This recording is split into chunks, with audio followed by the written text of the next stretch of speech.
What's going on, guys? I'm your host from the East Coast, Gina Man 94, here to give you guys a Raw review rant video, because I'm so tired of watching Monday Night Raw and looking at the booking decisions that they're making, and it makes no freaking sense.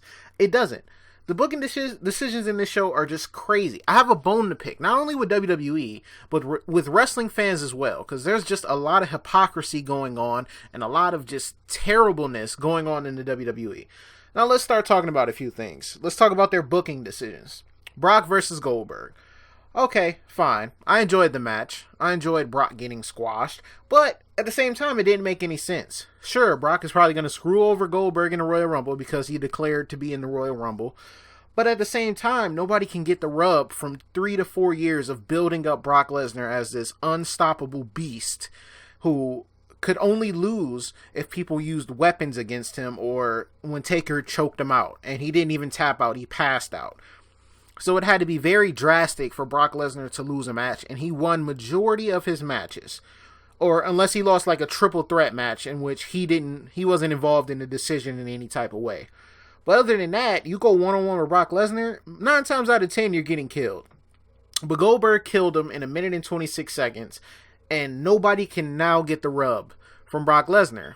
No young guy or younger guy than Brock can beat Brock Lesnar and it actually means something. They can't. Brock Lesnar lost to, 50-year-old Goldberg? Now, they did the whole WCW, squash match thing with Goldberg because they're going to have future matches or whatever.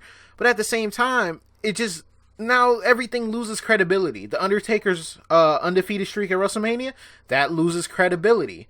Because what was the point of having Brock break that streak if Goldberg was going to be the one to take him out? They didn't need to have the Undertaker streak end. You could have gave that to somebody like a Bray Wyatt, somebody like Cesaro. Even though you're probably not building these guys up correctly, I'm just saying, if built correctly, somebody like that could benefit from the Undertaker streak being ended. But you give it to Goldberg. It just doesn't make any sense booking wise. I thoroughly enjoyed the match last night. I enjoyed Brock looking weak, but at the same time, going forward, it doesn't really make sense. So that's one of the problems I have, because nobody can get over from beating Brock Lesnar now. Goldberg already did it. The Universal title. Kevin Owens has not been booked to feel like an important Universal Champion. Roman Reigns is still in the main event, which isn't a bad thing, but at the same time, he shouldn't feel more important than a Universal Champion. The list of Jericho is booked better than Kevin Owens is booked, and tonight's main event showed a lot of that. We'll talk about that in just a second, because I want to get into Seth Rollins a little bit too. Okay, I'm a big fan of Seth Rollins. I bought his t-shirt. I'm a big fan of him. But Seth Rollins and Sami Zayn both lost last night at Survivor Series. They both lost. But since Seth actually was on Team Raw, he got rewarded for losing the match, even though Stephanie at the beginning of this said their jobs would be on the line. But yet Seth Rollins gets rewarded for losing at Survivor Series, and Sami Zayn gets the short end of the stick, and he gets killed by Braun Strowman. And he was actually screwed out of his match because Maurice got involved, and he thought he had made the Miz tap out. Maurice rang the bell. So, Sami Zayn naturally thought it's over. He thought the ref called for the match. He thought he won the title. And then the Miz caught him with a roll-up. Can't really blame him for that. But how does Seth, who got pinned clean last night, get a title match the very next night? It makes no sense. What makes sense is Cesaro and Sheamus winning for Team Raw and then getting a tag team championship match. See, they actually won their match. So they get a tag team match. A tag team championship match. That makes sense. But Seth Rollins getting it just because he was on the team doesn't make sense. Why didn't Stephanie just take it away? Doesn't she have beef with Seth Rollins? Isn't her husband beefing with him? Hey, you didn't get the job done for Team Raw, so why should I give you a championship match? It doesn't make any sense to me. And then Sami Zayn, who gave his all out there, wanted to bring the win home for Team Raw. Not saying that Seth didn't, but he really wanted to do it for Team Raw. He wanted the Intercontinental Championship. He gets screwed out of his match, and they feed him to Braun Strowman. And then, does anybody else other than Seth Rollins and Roman Reigns want the title? Like, really, does anybody else want the title or no? Is it just going to be those two guys? I like them both, but does nobody else want to be Universal Champion? I know Finn Balor's going to want it when he comes back, but he's injured right now. So for the time being, are we just going to go back and forth, Roman Reigns and Seth Rollins going after the title? Roman Reigns already has a title match at Roadblock. Why?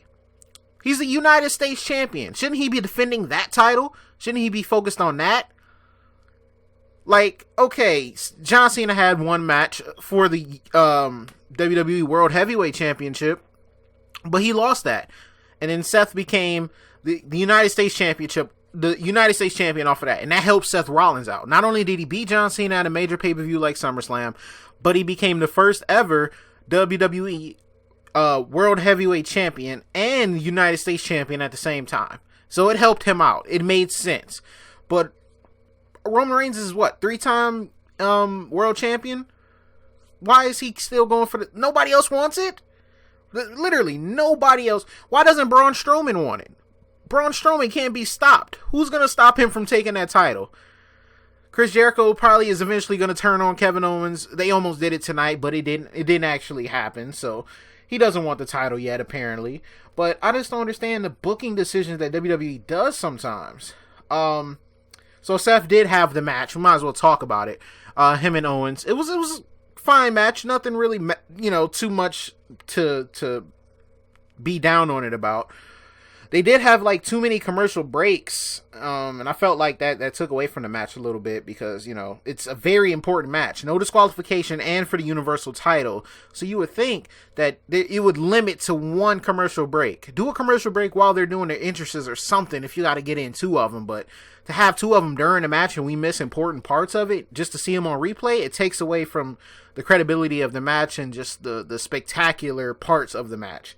But nonetheless, they fought into the crowd. Seth Rollins jumped off of the little structure like he did a couple years ago against Evolution. It was pretty cool. But the problem I have with this match, which goes back to booking, is that Jericho still helped Kevin Owens win. And they couldn't disqualify Owens. It was no DQ. But they banned Jericho from ringside. And they banned Roman Reigns too. So why was Jericho still out there? I don't understand. But there's nothing they could do about it because it was a no disqualification match. So you kind of contradicted yourself. You're banned from ringside, but we can't disqualify Owens if you do come out. And even if they did, he's the champ. It didn't make sense. It didn't make sense at all. So let's talk about some other stuff that I'm pretty upset with. New Day. I love New Day. They're great. Their gimmick is great. They drop great promos. They have great matches. But it's time for them to drop the titles. Whatever. Have them beat Demolition's record or whatever they're trying to do. But they should drop the titles shortly after. Maybe at Roadblock. It would be fine. Cesaro and Sheamus would be my personal pick to win the titles next. Do something like make it their absolutely last chance at the title. And if they don't get it together, then it'll be hard for them to get future opportunities or something like that. Or... they got to get it together to become the champions. Make it worth something for them. Make them be like, all right, look, we don't like each other, but hell, this might be our last chance to actually win a championship for a long time. So why not just put it aside for real this time, drop the gimmicks, and just go out there and do what we know we can do. We showed at Survivor Series that we're a legitimate tag team, so let's go out and show New Day that they should no longer be the tag team champions, and we should. We've been overlooked for far too long, and we've been given this opportunity, and we're keep wasting it. So this probably is our last chance at it. So let's go out there and do it the right way. And do something like that. That would make sense. Also, turn New Day heel. Because the crowd, they're not getting the same chance that they used to. And they've been cheating more than usual to keep the titles. The reaction from the crowd isn't the same as it was the night after WrestleMania. They're getting a little stale, in my opinion. Even though I love them to death, but They need to change things up. Even I think that's why they started cheating a little bit more. I feel like they noticed that the reactions aren't the same. So they're going to probably start to change it up a little bit. These guys are smart. They know what they're doing. Let's talk about the Cruiserweights a little bit. Because not only has the WWE dumbed down the Cruiserweights, but the fans don't even enjoy it when they have good matches. That Brian Kendrick and Kalisto match last night was great. I enjoyed that match. The finish, what did they need to go to SmackDown for? SmackDown's only 2 hours. They already don't have enough time as it is. They're fine how they are. They're getting 205 Live. It's going to probably tie into Monday Night Raw a little bit. They have more time to showcase those things and to tell the stories from 205 Live, so I feel like they could benefit more. But they're not giving them enough time on Raw anyway, so I feel like that's another reason 205 Live will be a great addition for the Cruiserweights. They can get their storylines and stuff in over there, maybe bring a few things to Raw, but for the most part, that's where they'll be stationed at. Traveling has nothing to do with it. They can do the travel. It shouldn't be that much of a big deal. But yeah, man, it's just like so many things are just bugging me about Raw. I just don't understand. I'm enjoying SmackDown, and it's so basic. It's so simple. It makes sense. But then you go to Raw. Let's talk about the women. Yeah, let's talk about the women. Charlotte and Sasha are fighting for the championship again next week on Raw. Another women's championship match in Charlotte's hometown this time. Charlotte is a great character. Great worker. She drops great promos. She's a great heel. Man, this rivalry is just killing me. I've seen it so much. I've seen it in NXT. I've seen it when they've come up to the main roster, when they finally stopped that whole Divas Revolution thing. Ever since they've started feuding, they haven't stopped. They have not stopped feuding. Also, I noticed something tonight. I don't know if you guys noticed, but Charlotte is scared of Nia Jax. She wants her on her side, and I can't blame her. Look at the size of Nia Jax. She can easily take that title from Charlotte. But like I said, Sasha and Charlotte is getting old. It was supposed to end at Hell in a Cell. A Hell in a Cell match is supposed to end feuds, not to continue them. We've continued Seth Rollins and Kevin Owens, and we've continued Charlotte and Sasha. Why? Why? It needs to end. She attacked Bayley last night, and that's not even the person that's going to get the championship match. Sasha got eliminated last night. She's, complaining that she deserves a rematch, and maybe she does, but if Sasha Banks wins the match, then that means we're probably going to have at least 2 more matches, because Charlotte ain't losing the title or losing any matches at pay-per-views anytime soon, and probably into WrestleMania. So are they just going to keep going back and forth with the title now? Because that wouldn't be great. That's not something that you would enjoy watching. And then on the other end of it, the fans don't give the women the respect that they deserve, that they've earned at the same time. Now, I know WWE's booking already isn't, the greatest thing in the world, but when they're trying to get their promos in and they're trying to get their whole segments in, the fans want to hijack it and start chanting stupid stuff. They want to start singing at Bayley, and they want to just start chanting things that have nothing to do with what's going on with what they're talking about. And then they wonder why WWE for so many years didn't make the women look legitimate. Why they called them divas. Why they had bra and panties matches. Why they had those mud matches. Why they had dance competitions on Raw. Why they were just eye candy. This is the exact reason why. Because the fans won't stop chanting dumb things. They won't shut up and look at the product that's going on. They're giving them storylines, even though we've seen the same thing over and over. But at the same time, they're giving them storylines that mean something. They're actually wrestling. They're not out there to show off their breasts and stuff. They're not doing that. They're not supposed to. Well, I don't know what they're doing with Emma. I can't even speak for Emma because I don't know what they're doing. They're ruining Emma, and I don't know why. But Charlotte is great. Sasha's great. Bayley's great. Dana Brooke could be great. She just needs to clean it up a little bit in the ring. Nia Jax can be a star. Look at the women's division on SmackDown. What they're doing over there is fantastic. But it just seems like on Raw, they're focusing on 2 people, and everybody else is just whatever. Don't make sense. They're not even doing side storylines. Okay, if Bayley wants a title match, let her beat some of the women in the division. Where's Summer Rae at? Why aren't they using Summer Rae? Summer Rae is great. Even though she's just a jobber, she's great. I've heard her drop promos on Sasha Banks before that were incredible. Why aren't they using her? They're just wasting away talent that they have, just sitting back there. They're changing up people like Emma, who didn't need to be changed. She just got hurt. She just needed to come back the exact same way she was, and she would have been over. I don't understand. Tag team division. The tag team division looks like a joke. Nobody's built properly. Enzo and Cass are just the comedy relief of the division. They're good workers, but they're just the comedy relief. They do the whole .com specials, the Black Friday market deals, and their promos are excellent. But they're never going to take them seriously because Vince sees that they have comedy in them. Anderson and Gallows, Ship them back to Japan. They've been mistreated and misused since they got there. The Shining Stars and Golden Truth, do I have to even say it? Why? Just why? New Day is cool, but they're getting old as well. So maybe if they change it up, they'll be fine. But look at SmackDown. You got American Alpha. You got the Usos who changed it up a bit. Heath Slater and Rhino have gotten over. The Ascension could be great, but they've been ruined for months, and so have the Vaudevillains. But these are credible tag teams. You got the Revival coming up, who should go to SmackDown so they aren't ruined as well. But it's just like the Raw tag team division is a joke. And then you got Sheamus and Cesaro, who I feel like could be a great tag team, and I feel like they are a great tag team if they get it together and get on the same page. I kind of like the dynamic of, you know, the strange bedfellows. They're you got the one heel, the one face, and they can't stand each other, but they work great together. I like that dynamic, so I'm gonna just let them work a little bit. I'm not gonna completely crap on them. Some of the good things, though, I will give them credit for. Well, one good thing. They're building Braun Strowman up, which is good. He looks unstoppable, and I like how he got eliminated at Survivor Series. He didn't get pinned, he didn't tap out, he got counted out, and it was because of James Ellsworth, who got his payoff. Because Braun Strowman squashed him, like, when Raw first, changed it up after the draft.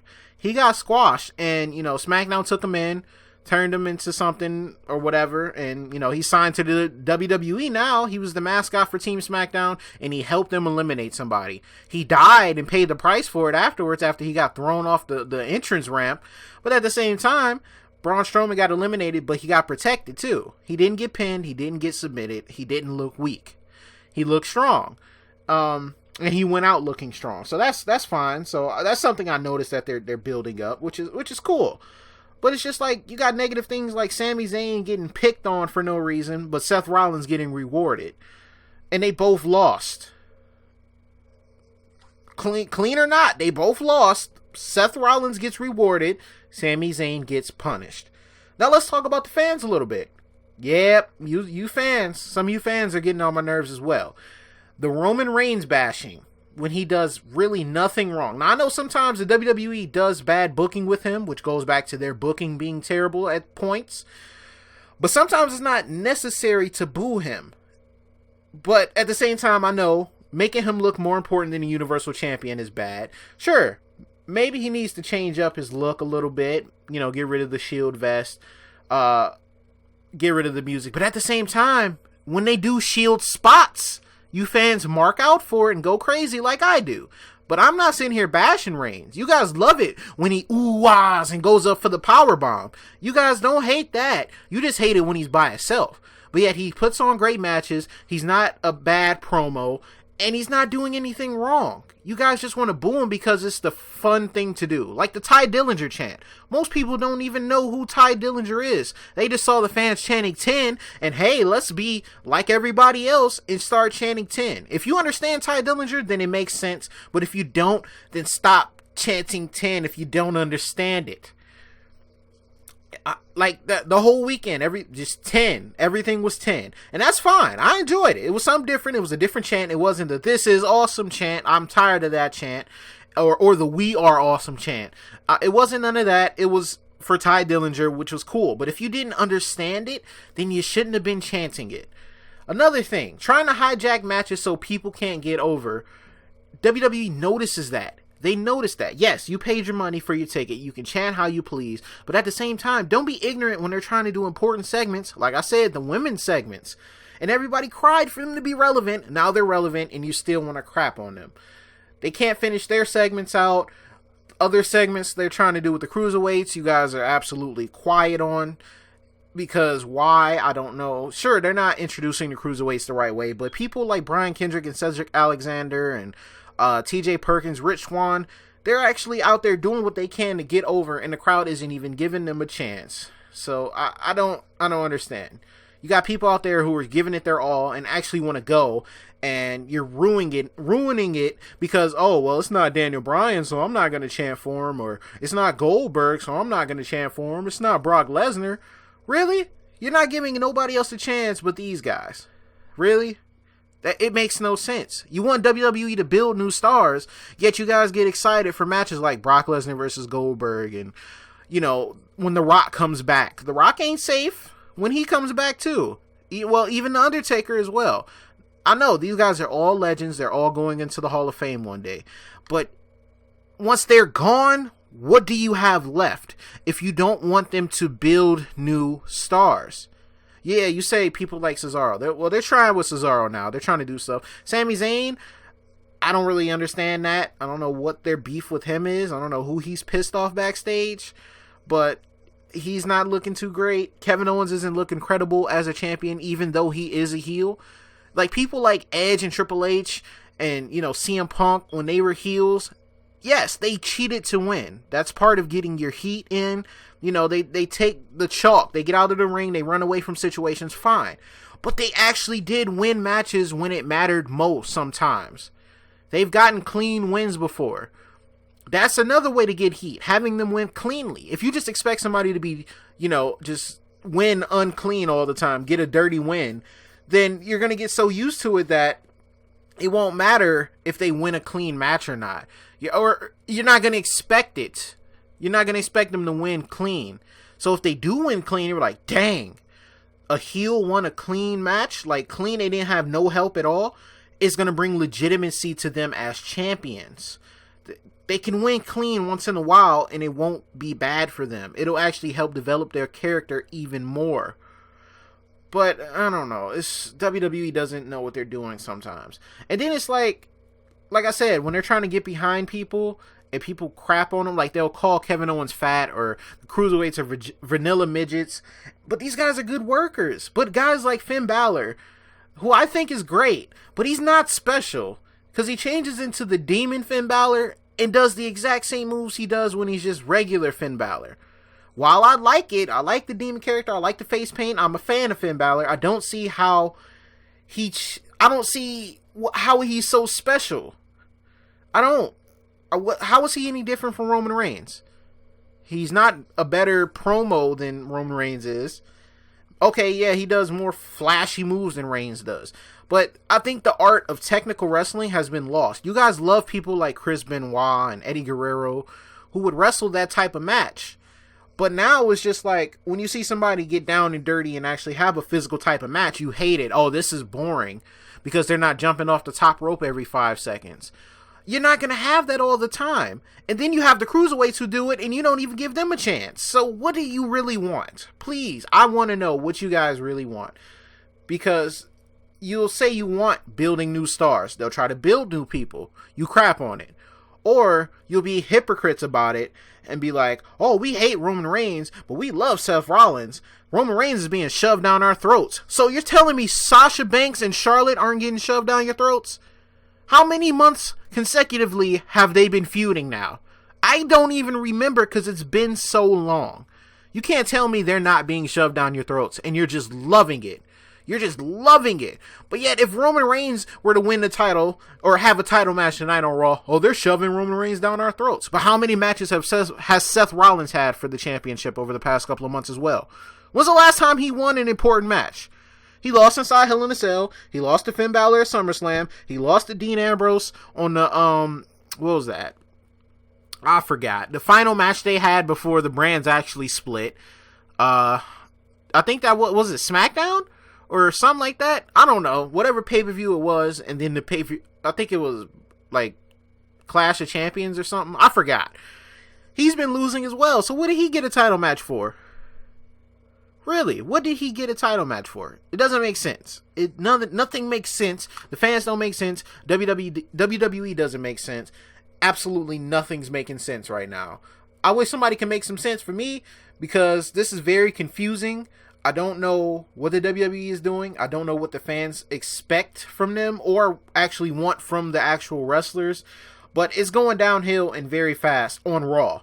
And this is just Raw. SmackDown's fine. I have no gripes with SmackDown. It's just a regular show. It's entertaining. It's 2 hours. And it does what it needs to do. It makes people who you wouldn't expect to be good look even better. Even Jack Swagger has had a few good matches on SmackDown. Like, come on. Really, what are we doing here? But like I said, it's partly WWE's fault on how they manage things and how they're booking it sometimes, but sometimes it's the fans as well.